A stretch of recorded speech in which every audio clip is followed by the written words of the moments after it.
Ставала съм свидетел над насилие на деца от техни родители в различни обстоятелства. Случвало ми се дори на една много приказна екскурзия майка пред мен да набие и то своят 12-годишен син пред всички тези 30-40 човека.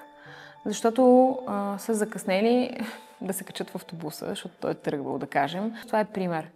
Ако твой родител прави така, може би ти ще приемеш заредно, че явно така се прави. Не съм ставал свидетел на тормоз от родители към деца.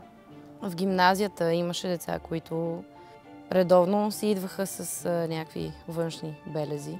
И като ги видиш един ден, в който примерно си цял ден навънка с тях, и те са енергични и щастливи, и на сутринта, след като явно са си претърпяли нещо вкъщи, и след друг човек, не е комуникативен, не е дете. Виждала съм и родители с деца да се държат зле, и деца с родители да се държат зле. Но се надявам с нашия сериал да успеем да покажем на хората, че това не е правилният начин на общуване с деца. Мен ми се струва, че всъщност по-страшното е това насилие, което не се вижда, което е скрито и не може да станеш свидетел.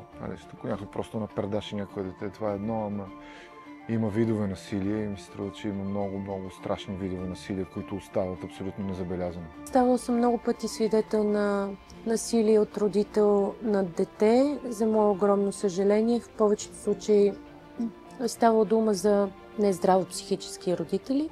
Гледката е едно от най-трудните неща, които може да види човек, независимо дали е родител или не.